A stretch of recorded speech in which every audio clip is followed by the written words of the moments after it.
good-looking kids up here. This is what this is all about, you know what I mean? Yeah. This is what we're fighting for. Let me start off by saying that this is the greatest honor of my life.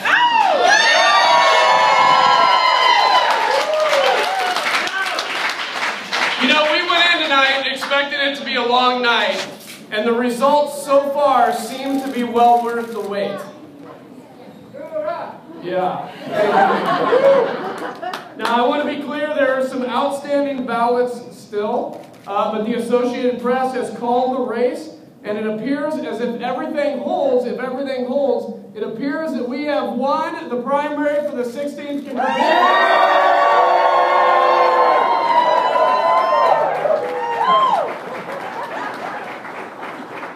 You know, we began this journey 3 months ago after my district was divided into 5 different parts. The largest part of my district went into the new 16th, but about 70% of the district was new. It was a short amount of time to get to know hundreds of thousands of people, but with the help and support of old friends, we built our grassroots operation organically from the ground up. We held town hall meeting after town hall meeting, 30 in all in just the last 2 months. And we made new friends and old friends. Both have been the lifeline of this campaign. These folks that came to our town hall meetings, they came and they said they were tired of the status quo.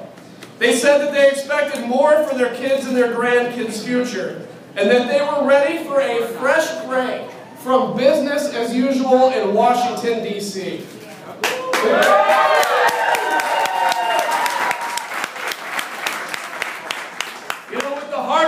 Dedication of our supporters, we were able to knock on over 10,000 doors, tens of thousands of phone calls to our neighbors across the new 16th district to explain why it's time for a new generation of leadership in Washington, D.C.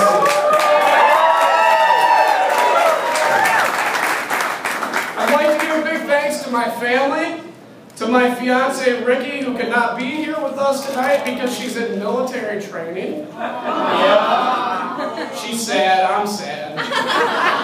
But she's undoubtedly been my rock. I'd also like to thank my parents, Russ and Jody, up here, both of whom have instilled in me.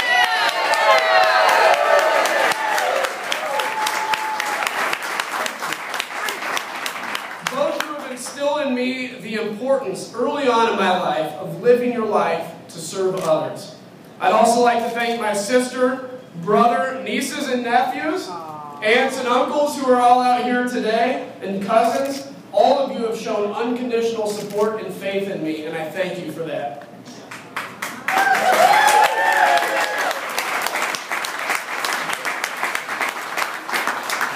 You know, for the last 10 years, I've been honored to serve our nation as a pilot in the Air Force and in the Air National Guard. I've seen firsthand the unmatched capabilities that make the U.S. a strong and an amazing country. In that capacity, I've seen people struggling and fighting for freedom. I've seen people give everything to protect their native land. As a congressman, when I was in Afghanistan last year, I attended the memorial ceremony of brave Americans who gave their life in service to our nation and the nation that we love. And in those lives and in that sacrifice, we're reminded that America is a nation worth defending, both abroad and here at home. Instead of focusing on what divides us, let us focus on how we move forward together, one nation united under God. In my short time in Congress and my time as a military officer, I've seen an America that refuses to fail. A nation that, though tried in times of difficulty, always perseveres, always pushes, always chooses to take the right path instead of the easy path. And as a result, always prospers. The world looks on us with envy and strikes out in an attempt to squash our freedom and bring us to their level. But we will not be deterred, and we will not fail.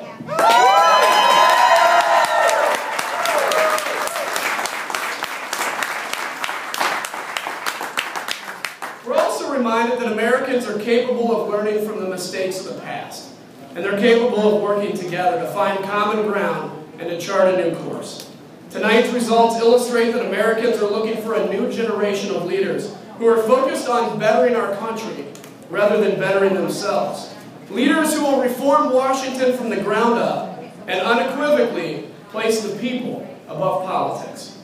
Tonight, folks all across the new 16th Congressional District opted to send a fresh voice to Washington who will work tirelessly to carry out the people's agenda. This is not my seat in Washington. This seat belongs to the people of the 16th Congressional District.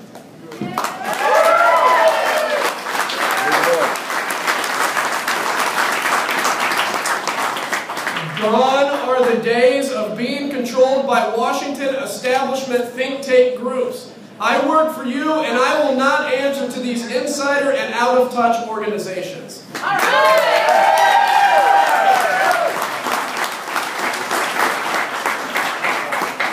You know, over the last several months, my freshman classmates and I have been fighting to shake things up in Washington and to change the conversation from how much more are we going to spend to how much are we going to cut and how are we going to pay for things. We've eliminated earmarks and we've made government more transparent and accountable to you. And although we haven't won every battle, we've definitely made our intentions clear tonight that the status quo is no longer acceptable.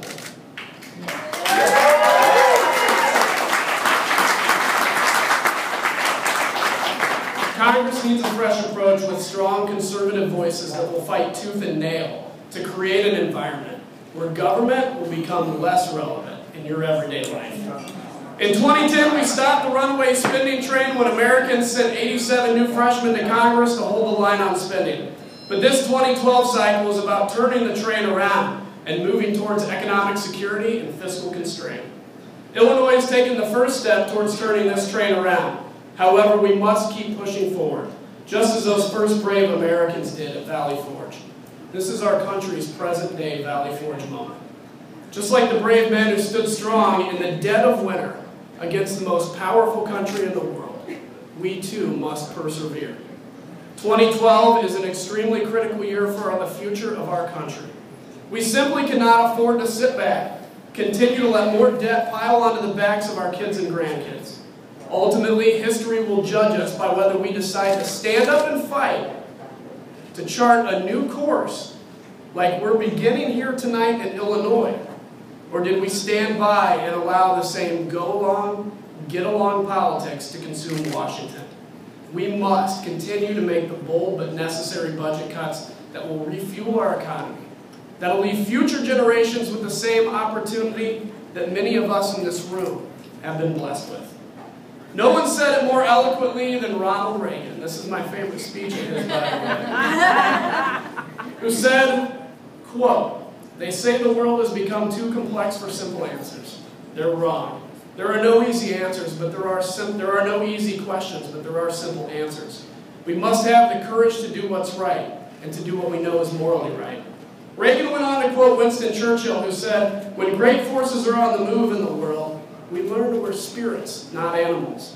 Reagan continued, "There's something going on in time and space and beyond time and space, which, whether we like it or not, spells duty. You and I have a rendezvous with destiny. We'll preserve for our children this, the last great hope of man on earth, or we will sentence them to take the first step into 1,000 years of darkness."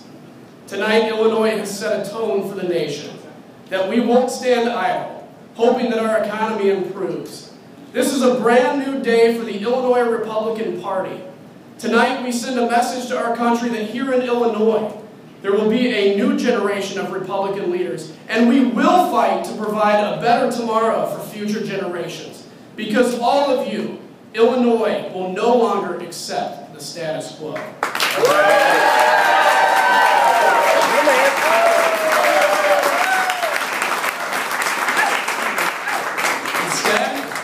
Instead, we're moving forward with fresh, conservative voices that will fight for a better tomorrow.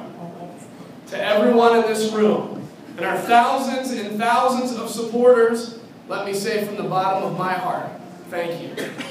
Because I couldn't have done any of this without you. I could not be more honored to have the trust that you've bestowed in me tonight. I will never stop fighting for the values and principles in which you elected me based on.